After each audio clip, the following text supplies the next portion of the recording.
நீங்கள் பார்த்து கொண்டிருப்பது ஆம்ஸ்டாங் டிவி.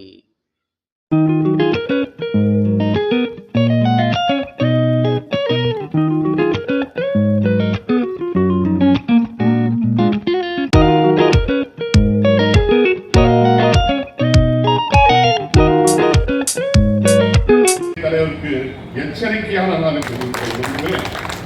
திராவிட முன்னேற்ற கழகம் தீவனையை கைவிட்டு விட்டது. எங்களுக்கு பிரிவினை கிடையாது. நாங்கள் இந்திய நாட்டின் ஒருமைப்பாட்டிற்கு உறுதுணையாக இருப்பவர்கள். அதனால்தான் திராவிட நாடு கொள்கை அன்றைக்கு கைவிட்ட அண்ணா உடனடியாக அந்த சீன போரிலே அகில இந்திய அளவில் எந்த மாநிலமும் வசூலித்து கொடுக்காத அளவுக்கு இந்தியாவிற்கு பாதுகாப்பு தொகையை வசூலித்து கொடுத்தவர் பேரறிஞர் அண்ணா அவர்கள். எந்த மாநிலம் அந்த அளவுக்கு தொகை வசூலித்துக் கொடுக்கவில்லை. அதற்கு தான் அண்ணா சொன்னார், என்ன நீங்கள் திராவிட நாடு கொள்கையை கையில் வைத்திருக்கிறீர்கள், இந்தியாவுக்கும் சீனாவுக்கும் போர் நடந்து கொண்டிருக்கிறது, போருக்கு நீங்கள் பணம் வசூலித்துக் கொடுக்கிறீர்கள் என்று பத்திரிகையாளர் கேட்ட சொன்னார். வீடு இருந்தால் ஓட்டு மாற்ற முடியும். வீடு என்கின்ற இந்தியா உறுதியோடு இருந்தால்தான் எங்களுக்குள்ளே அரசியல் மனமாச்சரியங்கள் இருந்தாலும் இந்த நாட்டை நாங்கள் வழிநடத்துவதற்கு எந்த காலத்திலும் காட்டிக் கொடுக்கின்றவரை நாங்கள் செய்ய மாட்டோம். உறுதியோடு இந்தியா ஒருமைப்பாட்டை காப்போம் என்று சொன்னவரை தலைவர் பேரறிஞர் அவர்கள். அவருடைய தலைமையிலே அவருக்கு பின்னால் இந்த இயக்கத்தை வழிநடத்திய தலைவர் கலைஞர் அவர்களும் இந்தியாவின் ஒருமைப்பாட்டிற்காக அன்றைக்கு மிக்சா நெருக்கடியிலே கிட்டத்தட்ட 500-600 பேர் சிறைச்சாலையில வருஷ கணக்காக இருந்தார்கள். மாநில ஆட்சி பொறுப்புக்கு வந்த ஜனதா கட்சி இந்த நாட்டை வழிநடத்துவதற்கு ஒற்றில்லாமல் அவர்களுக்குள்ளே ஏற்பட்ட பதவி போட்டியின் காரணமாக இந்த நாட்டை வழிநடத்த முடியாமல் திக்குமுக்காடிய நேரத்திலே நாம் பட்ட வழிகள், திராவிட முன்னேற்ற கழகம் ஏற்படுத்திக் கொண்ட காயங்கள், தழும்புகள், விசா காலத்தில் இருந்து போன உடன்பிறப்புகள், அந்த நிலையெல்லாம் தூக்கி ஒருமைத்துவிட்டு இந்த நாட்டின் ஒருமைப்பாடு காப்பாற்றப்பட வேண்டும்.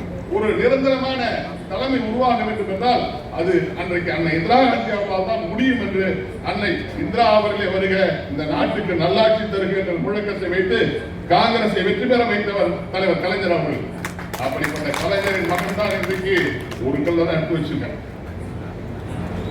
எங்களுக்கு பாராளுமன்றம் தொடங்குவதற்கு முன்னால ஒரு கூட்டத்தை போட்டார். நீங்கள் பாராளுமன்றத்தில் இப்படிதான் நடந்துக்கணும். ஹை லிட்ரஸி வாங்க. கேரளா ஹை லிட்ரஸி, அதிகமான எழுத்தறிவு பெற்றவர்கள் இருக்கின்ற மாநிலம் அந்த மாநிலம். ஆனால் அதிகமான பட்டதாரிகளை பெற்றிருக்கின்ற மாநிலம் தமிழ்நாடு.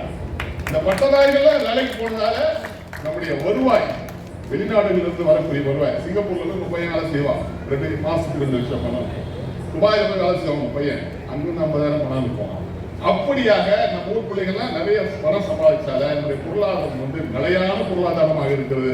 எந்த காலத்திலும் பொருளாதார வளர்ச்சி குறையாம இருக்கிறது. அதனால்தான் இந்தியாவிலேயே தலை சிறந்த மாநிலங்களின் பட்டியல ஹியூமன் கேபிட்டல், ஒரு விவசாயத்துக்கு ஒரு மாநிலம் இருக்கும், தொழிற்சாலைக்கு ஒரு மாநிலம் இருக்கும். ஆனால் இதெல்லாம் நம்ம பண்றோம். ஆனாலும் மனித ஆற்றல், மனித அறிவிலே அதிகமான எண்ணிக்கையை பெற்றிருக்கின்ற மாநிலம் தமிழ்நாடு.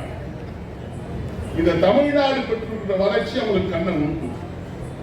இவரை எப்படி இவங்களை பின்னுக்கு தள்ளலாம், ஒரு போராட்டம்னா முன்னணிக்கிறாங்க.